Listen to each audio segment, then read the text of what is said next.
hydrogen to form a bond with chlorine, it leaves behind an uneven electron. So now this electron now is a free radical. And this free radical now can react with another stable molecule. So that's how we start the propagation. The propagation is when you're able to homolytically split a bond, and that homolytical split causes a new bond to form and also creates a new radical. And that new radical now can go ahead and react and form another radical. So now I've split it. I've caused the free radical to form. The other formation of a propagation step is that same ethylene chloride could go ahead and attach to another chlorine, and that chlorine now splits and causes it. So we're not talking about like polymerization. So we'll talk about that when we talk about alkenes, but this is simply just the free radical can go ahead and attack another chlorine atom, and that chlorine atom now creates, look what happens, the second propagation step. So instead of the methyl radical stay by itself, it goes and grabs a chlorine. Now this chlorine is now a new free radical, and what do you think this is going to attack? Another methyl group, another methyl. And that's how you get your propagation and regeneration. So the whole point of the propagation step is to keep generating a radical. Every product in the propagation needs to generate a radical. Right? So that's how we go here.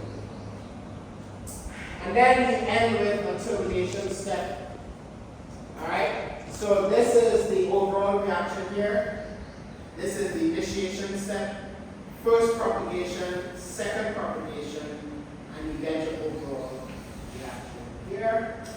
And that happens because of, so this is the overall reaction. So notice we created hydrogen chloride in one propagation step, and then we created chloromethane in the second propagation step. So hydrogen chloride, chloromethane, and that's how you get the two products. I'm going to pause here to ask if something's confusing. I feel like I've been talking a lot. Anything? Any questions?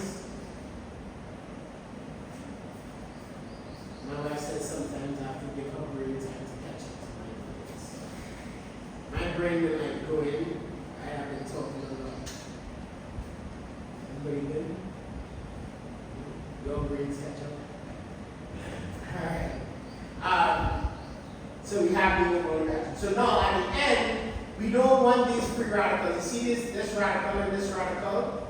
We don't want those things floating about in place. Right? So what do you think is going to happen? This methyl radical and this radical are going to meet up with each other and form our last product, which is the same methyl chloride here, methyl chloride. So the reaction of the two radicals come together and form a stable molecule. Right? So this is the general second. Stable molecule, ethyl line, radical form, and plus another stable molecule, radical. The two radicals form, terminate each other, form a stable molecule. It's a process. Right? So all of this happens really fast.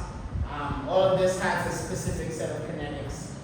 But it is a very, very fast reaction because of how reactive the radicals are. So the combination of these radicals helps sort of combine one another and terminate itself.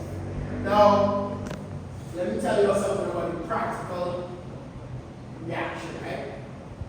You would think that, okay, I start the reaction and it's going to keep going until it finds those radicals and terminates itself.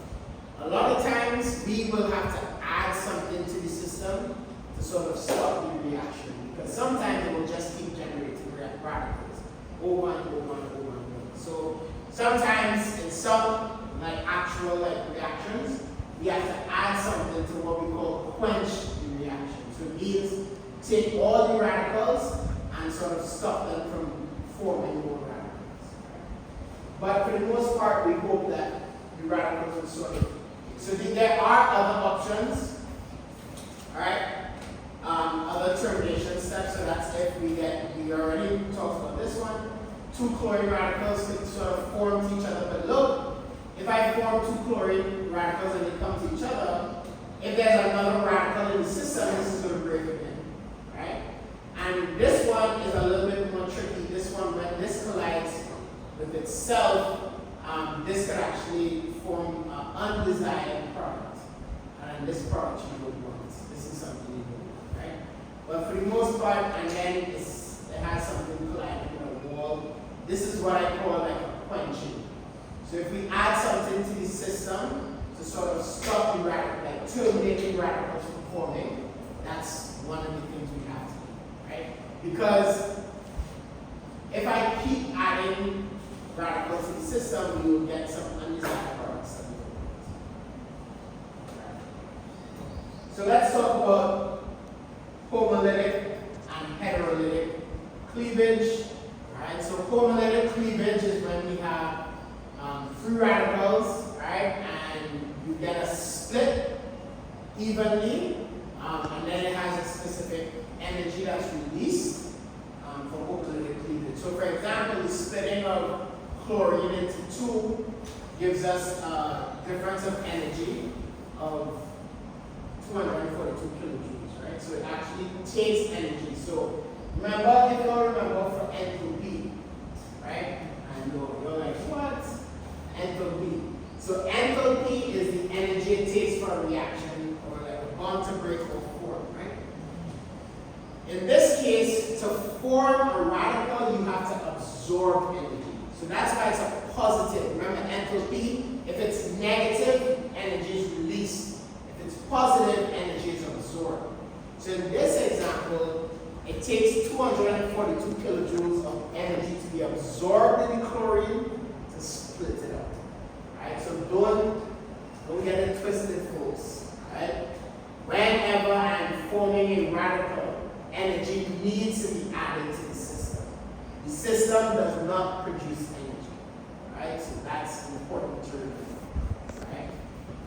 Heterolytic cleavage is where we get ions being formed. So 2 of the electrons goes to 1 ion, and then we form a cation and an anion. So whenever I have heterolytic cleavage, it means I form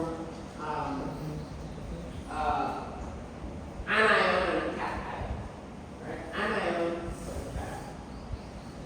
And then you form the radicals for homolytic. Right?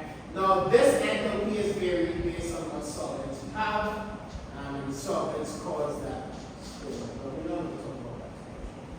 Alright, so now let's talk about kinetics, right? Because there is a lot for us to focus on in kinetics. So, 10:13, we have 30 more minutes.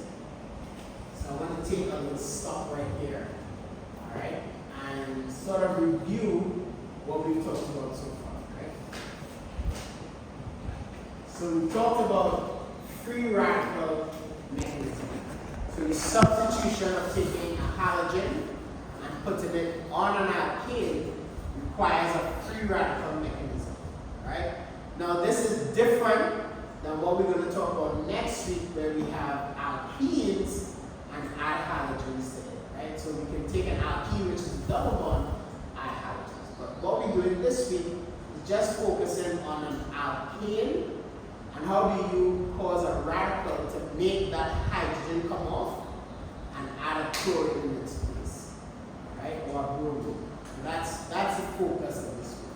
So those steps, so the 3 steps again: initiation, propagation, termination. Initiation requires the absorption of energy. So when you initiate a reaction using radicals, you absorb energy. Once the radicals are formed, the reaction has what we call a chain reaction, that keeps going.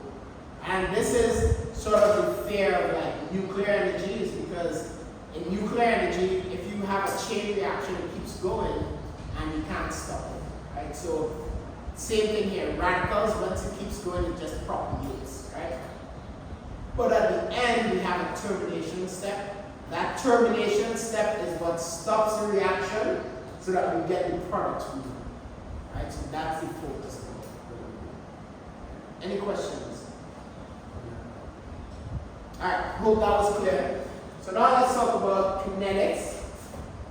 So just a general review of what kinetics are. This was from Gen Chem 1 and 2. So kinetics is the rate of a reaction, right? So it's how fast a reaction goes. Remember, kinetics is the, usually it's the concentration of either products formed or reactants used.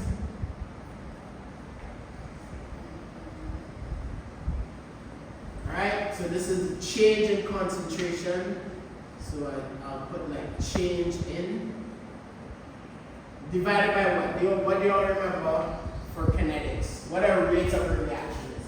Change in concentration divided by what's rate? How do we measure rate? Time. Right? So it's change in concentration of either products formed or reactants used over change in time. So what we're talking about here is how fast or slow do our reactions happen. Right? And this is going to lead back to the kinetics of a free radical reaction. So how fast or slow a reaction happens is based on what we call kinetics. So like I mentioned, it's a measure of the products, how much the products increase or how much the reactions are used up, right, over a period of time. Alright?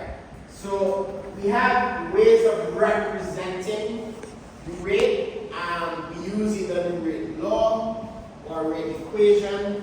I'm not going to go into writing rate laws because that was for Gen Chem 2, and we're not going to really focus too much on rate laws. What I want you all to see is how does the rate law or the rate of the reaction, how do we represent that or see that in a graph, right? So the graphical representation. Right? So the rate law is always experimentally determined, and we usually represent it in a graph form, right? So just looking at the rate law. So like I said, this was something you derive using experiments, but so that we kind of understand there's like a rate of the reaction. There's a constant that tells you, like, it's just a constant for that reaction. There's the concentration of reactants. So these are the reactants, A and B are reactants.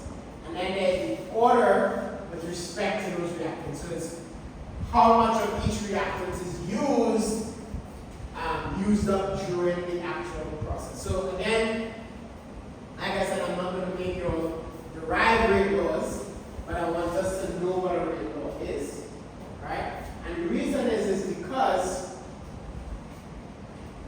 this has 3 different steps, all right? For us to know how fast a reaction happens, it's always based on what we call the rate determining step. So the speed or how fast a reaction happens is based on which of those steps takes the longest.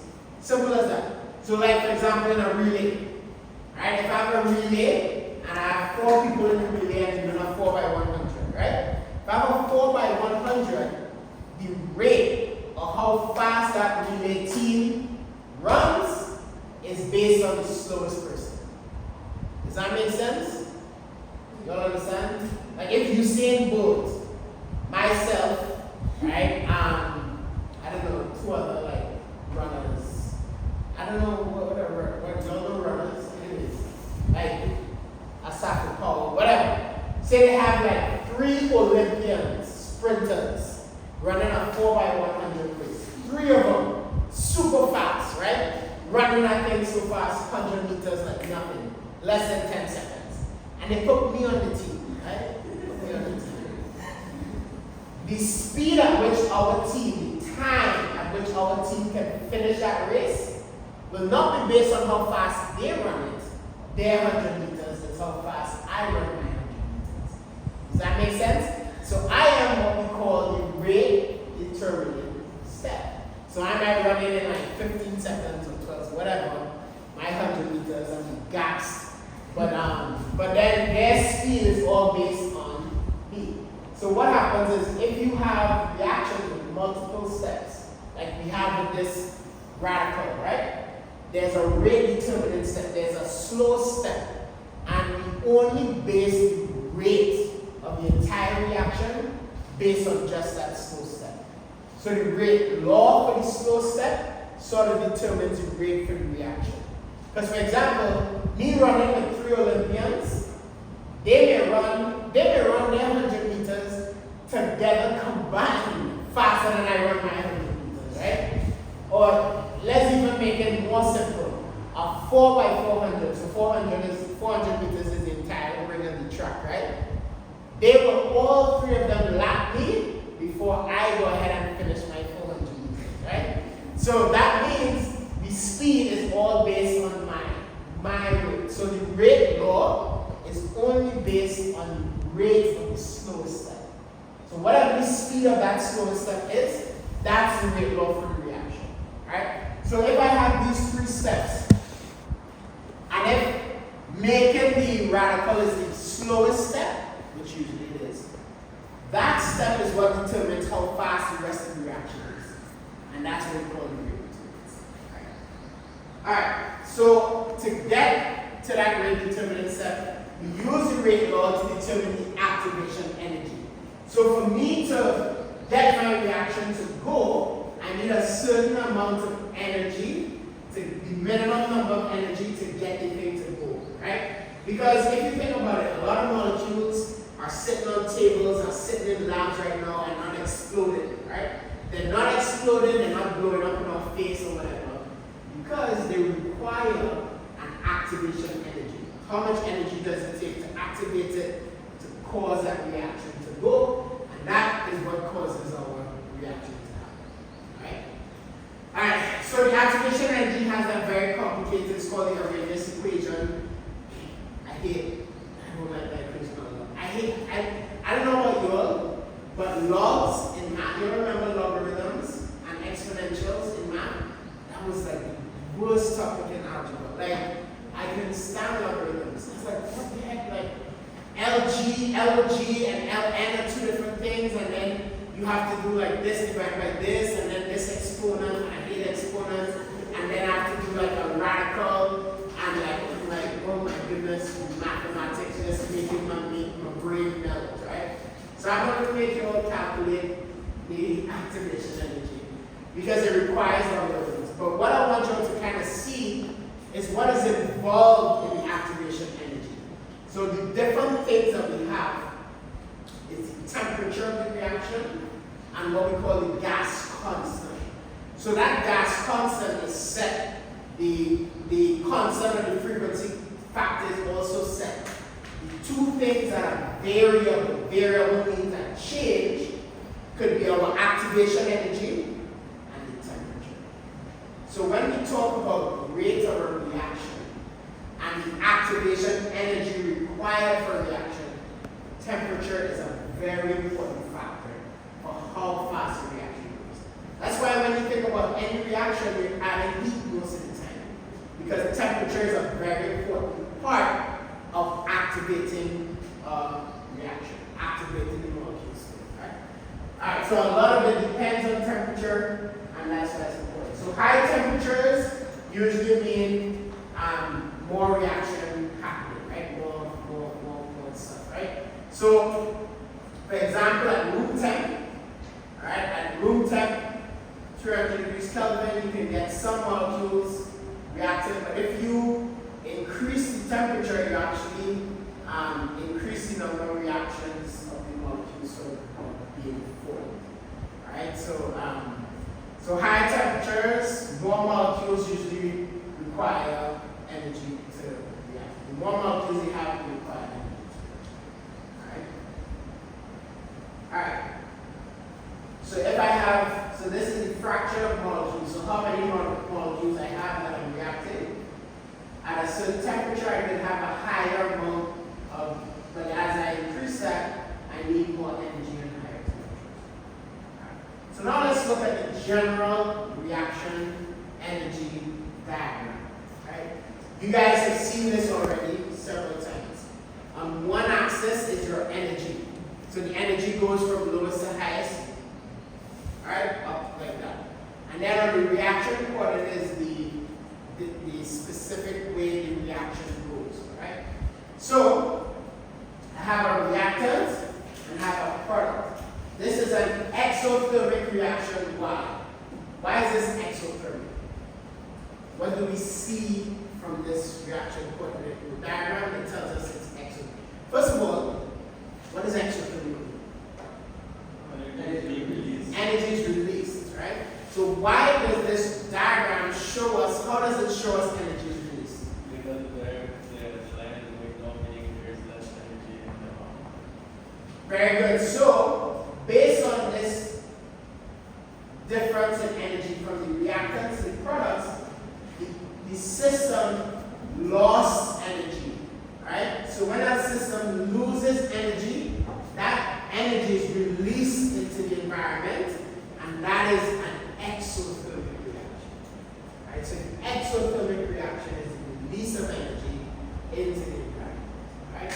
So that is that difference. So going down shows that we are losing energy. Alright? And this part on the top here is the activation energy required for us to get to the transition state. Now, once we get to the transition state, the reaction goes, right? So you have two things going on, kinetics and thermodynamics. Thermodynamics is where the energy that we're looking at, how much heat is released or absorbed, and then kinetics is how fast it happens, right? So those are just the differences. So the difference in energy from the reactant to the transition state. So this is a pretty short transition state, activation energy, so that means it doesn't require too much energy to get this thing going. So it's like you're rolling a boulder up this hill. Once the boulder gets to the top of the hill, it goes by itself. That's basically what it is, right? And that's where physics and chemistry intersect. Right? Physics and chemistry. Alright. So the rate limited step is always the intermediates. And how long and stable, they don't collide with another molecule, but they are very reactive. The transition states are sort of at the maximum energy, and the intermediates at the energy minimum. So basically, what that means is when, and we'll see an example in a few, but the reaction step with the highest activation energy. So of the different steps of a reaction, the more energy it takes to get to one of the intermediates, it means the slower the step is. So for example, to get this 280 pounds to run 400 meters around a lap takes a lot of energy, alright? Compared to like Usain Bolt, right? So because of all the energy it takes to get me, my fat butt around a ring, a lap, that amount of energy is what takes a lot of time, right? So it's a slow process, right? So therefore it's a rate determinant step for here. So let's look at how that would look in our energy coordinate diagram. So energy coordinate diagram. So we have two steps here, right? So we have the initial step and the end, right? So what you see is this right here. And I would sort of, if you all draw this in your notes, and I'll give you all a chance to draw it. This is our intermediate. So the intermediate is a stable molecule, but it's still reactive. So this is the intermediate. These two peaks are what we call the transition states. So the intermediate is on the middle sort of thing, and the transition state. So this is my, if you all label this diagram, reactant, product, intermediate. Notice, for halogenation. Going from the reactant to the intermediate takes a lot of energy. So this is the rate determinant step. Once we get to the intermediate, it sort of happens a lot quicker. It takes less energy, and that's what we get to our product. Right? So the initiation step is not actually the rate determinant step.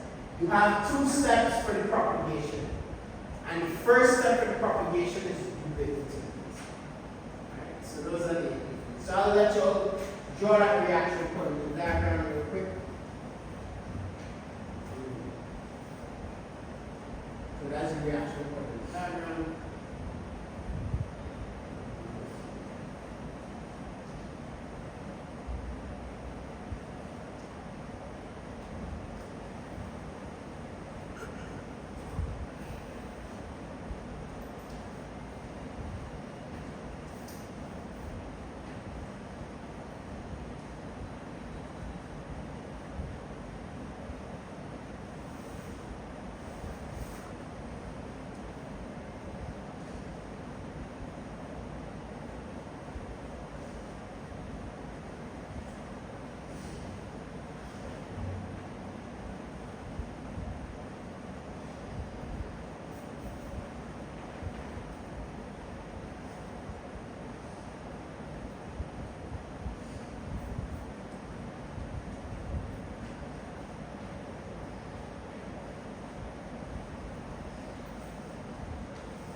So make sure you all are labeling the transition states and what the intermediate is, right? So remember the intermediate is that in the bottom there you notice that it shows that the intermediate form is that the methyl radical, right? Which is the CH3 with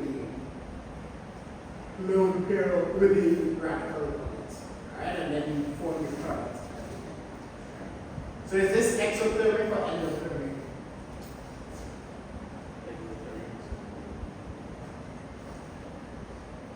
Exothermic.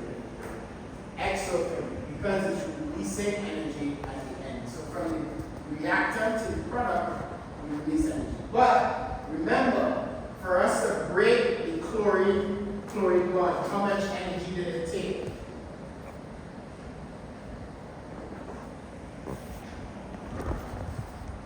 So just to break the chlorine bond, it took 242 kilojoules of energy. And we're releasing 109 kilojoules of energy. So that means there's a difference in energy of how much energy is used versus how much energy is sort of absorbed by the system. Alright, so we use up some of the energy, we don't release it back into the environment. We don't release all the energy that we added, won't be released into the system. Alright. So we have the different type of halogens. So we have the primary, secondary, and tertiary halogens. The more primary halogens we have, the faster the reaction happens. Right? So that means having more hydrogens tend to give us a faster rate. Nope, I missed it. Right? Having secondary hydrogens, or secondary hydrogens, it happens 4.5 times as fast as the primary hydrogens, right? And that is based on, and so just let me explain real quick. So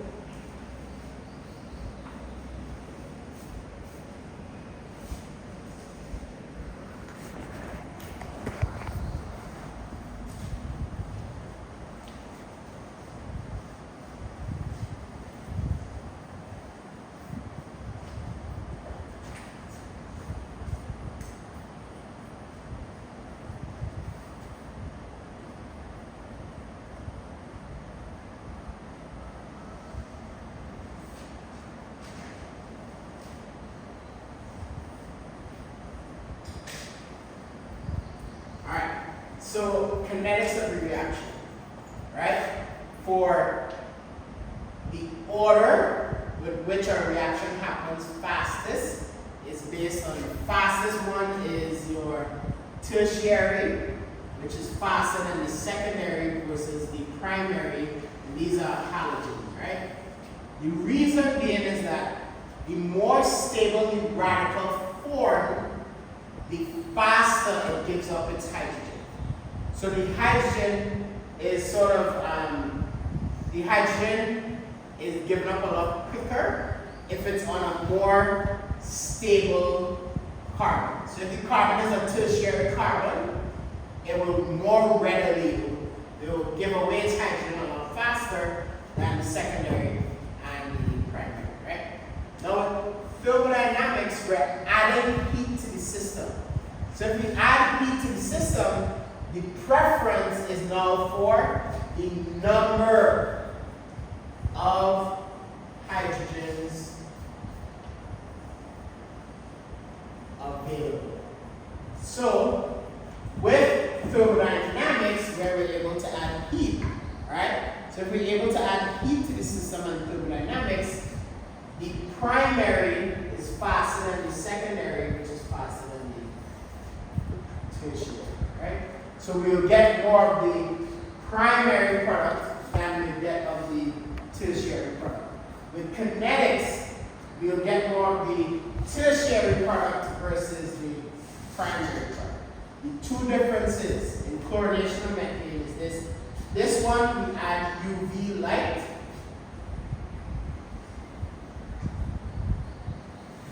And this one, we add heat. Right?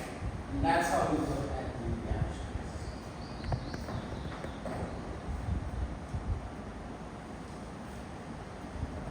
Alright, so that is it. So far, we'll do a little bit more talking about thermodynamics and kinetics on Wednesday, and then you'll have a test on Monday. Yes. And again, the test is not on this stuff, right? This stuff will come and test you. Alright, but this is what we have that will come to you. Alright? So I'll see you all